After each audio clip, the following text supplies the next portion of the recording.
പ്രിയ പ്രേക്ഷകരെ, ഒരിക്കൽ കൂടി കലോത്സവ നഗരിയിലേക്ക് എല്ലാവർക്കും സ്വാഗതം. ജൻസി പൂരം ഇങ്ങനെ പൊടിപൊടിക്കുകയാണ്. നമ്മളുടെ കലാകാരന്മാരൊക്കെ എല്ലാ കോണുകളിൽ നിന്നും ജില്ലകളുടെ എല്ലാ സംസ്ഥാനത്തിന്റെ എല്ലാ ഭാഗത്തും വന്നുകൊണ്ടിരിക്കുകയാണ്. ഇങ്ങനെ ഒഴുകി എത്തിക്കൊണ്ടിരിക്കുകയാണെന്ന് തന്നെ പറയാം. കാരണം രാവിലെ നമ്മൾ ഏറെ പുലർച്ചെ വന്നപ്പോൾ തന്നെ ഇവിടെ ആളുണ്ടായിരുന്നു. ഇപ്പോഴത്തെ ആളുടെ എണ്ണം ഇങ്ങനെ കൂടി നല്ല തിരക്കില്ല. ഇന്നലെ മുതൽ തന്നെ ഇവിടെ ആളുകൾ നിറയുന്നുണ്ടായിരുന്നു. ഇന്നിപ്പം മുഖ്യമന്ത്രിയാണ് ഉദ്ഘാടനം ചെയ്യാൻ പോകുന്നത്. അതിനപ്പുറത്തേക്ക് കുടമാറ്റങ്ങൾ അല്ലെ, കുടമാറ്റാണ് ഈ പൂരനഗരിയിലെ പ്രധാന കാഴ്ച. 64 കുട്ടികൾ, 64ാമത് സംസ്ഥാന സ്കൂൾ കലോത്സവത്തിന് 64 കുട്ടികൾ അണിനിരത്തിക്കൊണ്ടുള്ള കുടമാറ്റം നടക്കാൻ പോവാണ്. അതുപോലെ തന്നെ പാണ്ടിമേളം. നമുക്കറിയാം പൂരത്തിന്റെ പ്രത്യേകത തന്നെ അതാണ്.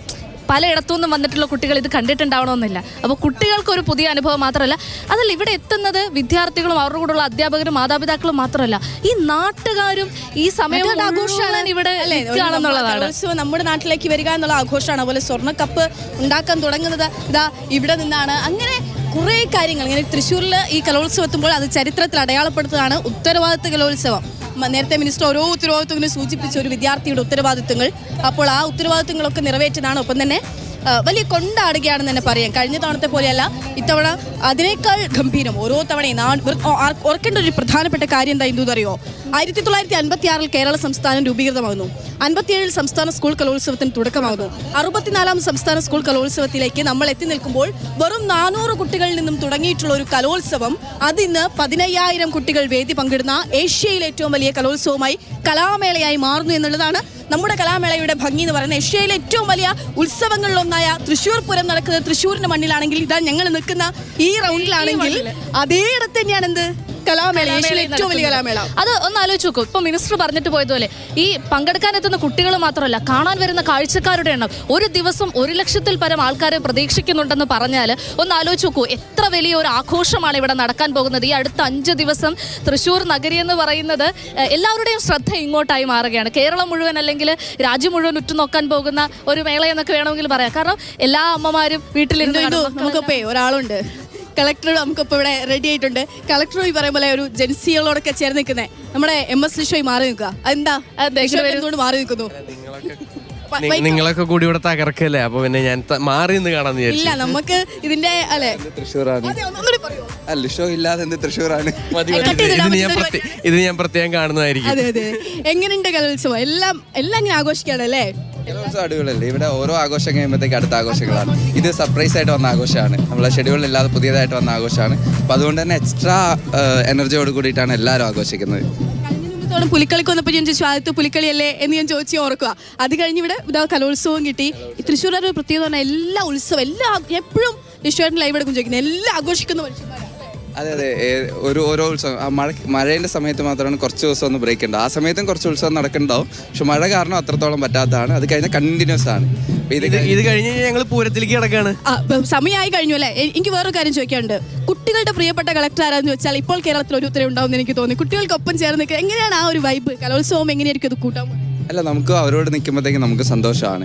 അല്ലെങ്കിൽ ഒരുപാട് സ്ട്രെസ്ഫുൾ ആയിട്ടുള്ള ഇതായിരിക്കും. പക്ഷെ കുട്ടികളോട് നിൽക്കുമ്പോഴത്തേക്ക് നമുക്ക് ഒരുപാട് കാര്യങ്ങളിൽ പങ്കെടുക്കുമ്പോഴത്തേക്ക് അവധി, ഇത് കലോത്സവത്തിന് അവധി ഉണ്ടോ എന്ന് ചോദിക്കുന്നുണ്ട്. എന്തായാലും ഒരു ദിവസം നമ്മുടെ കുട്ടികൾക്ക് ജില്ലയിലെ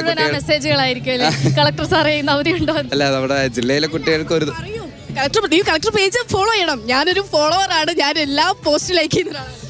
എന്തായാലും കലോത്സവം കാണാൻ ഒരു ദിവസം ഒരു അവധി ദിവസം കൊടുക്കണമെന്നാണ് വിചാരിക്കുന്നത്. നമ്മുടെ ജില്ലയിൽ നടക്കുന്നതല്ലേ, അപ്പൊ എല്ലാം കപ്പ് എന്തായാലും അടിക്കണമെന്നാണ് നമ്മൾ തിരിച്ചു കൊടുക്കുന്നില്ല. അതെ, ഇവിടെ തന്നെ വെക്കുക. ഉറപ്പിച്ചോ?